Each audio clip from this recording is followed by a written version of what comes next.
சிலுக்கு சிலுக்கு சிங்காரி சிங்காரி கதையை சொல்றேன். வணக்கம் மக்களே, மீண்டும் உங்களை சந்திப்பதில் பெருமகிழ்ச்சி. ஸோ இன்னைக்கு அந்த படத்தை பத்தி பார்க்க போறோம்னா, மாப்பிள்ளை இல்லாம மாமா பட்டு ரிவ்யூ.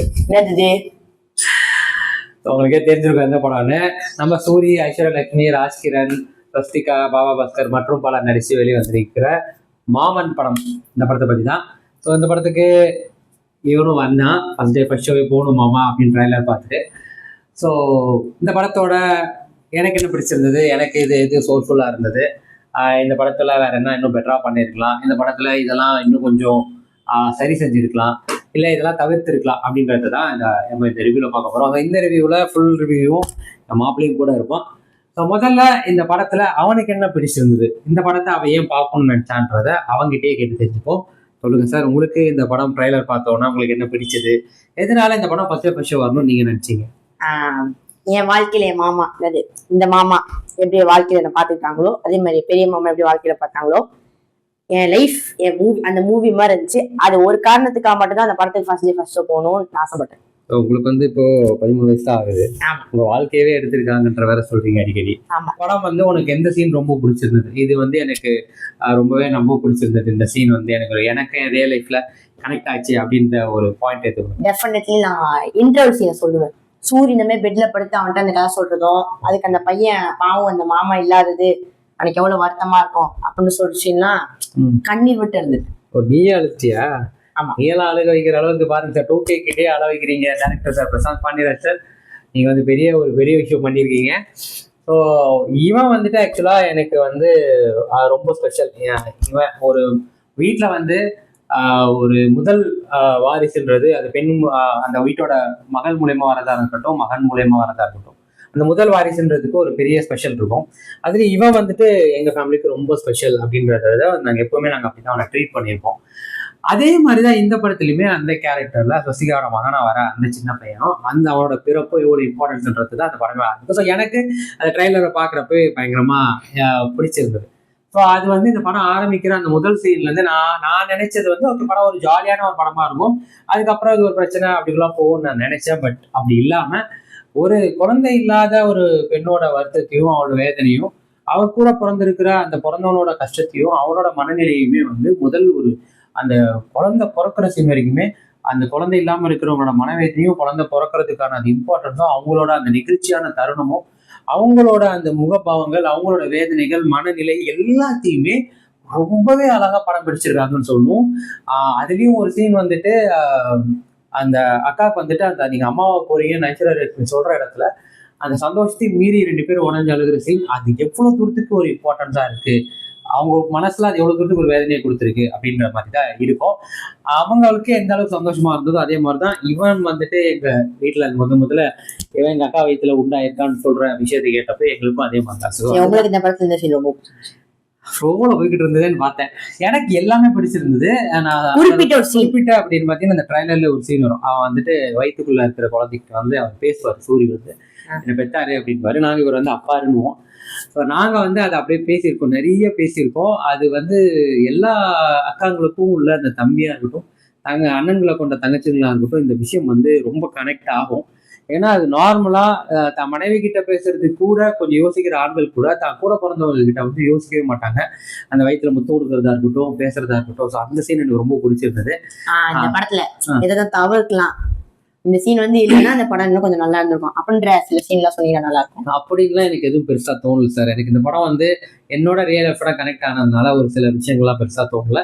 அந்த காதல் காட்சிகள் மேபி இந்த சினிமாட்டிக்கா ஒரு சில விஷயங்கள் இருக்கும், அவங்க 2 பேரும் ஒன்னா இருக்கிறதெல்லாம் வந்து பாக்குறப்போ சினிமாத்திரமா மேபி ஒர்க் அவுட் ஆகாம இருந்திருக்கலாம் நிறைய பேருக்கு. எனக்கு அது கூட பெருசா தெரியல, இதெல்லாம் எனக்கு கொஞ்சம் பெட்டரா பண்ணிருக்கலாம்லாம் தோணல. படத்திலே தெரியல. ஏன்னா படம் வந்து படமாவே எங்களுக்கு தெரியல, அது எங்க ரியல் லைஃபோட ஒரு கனெக்டோடவே இருந்தது. இன்னும் சொல்ல போனா இது குடும்பத்தோட போய் பாக்குறப்போ இன்னுமே எங்களுக்குள்ள பல விஷயங்கள் இருக்கும் அப்படின்னு தோணும். எனக்கு இதுல உனக்கு இந்த படத்துல ரொம்ப பிடிச்ச கேரக்டர்னா என்னது? சூரி.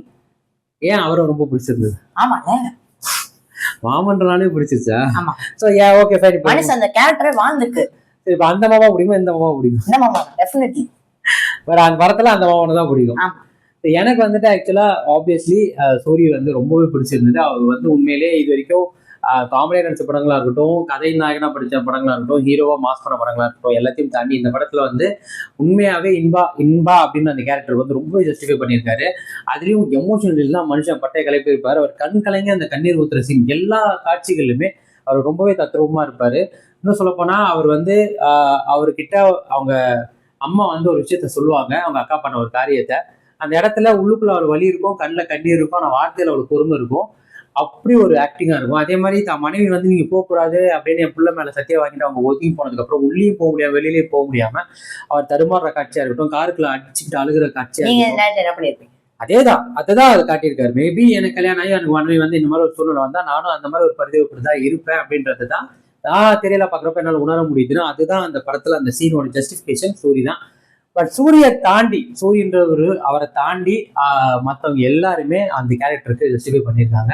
ஐஸ்வர்யா லட்சுமின்றவங்க அந்த மனைவியா, அதாவது எதை பார்த்து காதலிச்சாங்களோ அது மாதிரி தான் கணவன் இல்லாம அங்க போனதுனால அவங்களுக்குள்ள நடக்கிற அந்த டிசப்பாயின்மெண்ட், கோவம், அந்த அவங்களோட அந்த அதீத வெறுப்பு வந்து ஒரு கட்டத்துக்கு மேல அந்த ஒட்டுமொத்த குடும்பத்து மேலேயும் மாறும்போது அவங்க எப்படிப்பட்ட முடிவு எடுக்கிறாங்க, ஒரு மனைவியா அந்த இடத்துல அவங்க என்னெல்லாம் எப்படிலாம் நடந்துக்கிறாங்க அது ரொம்பவே தெளிவாக காட்டியிருப்பாங்க.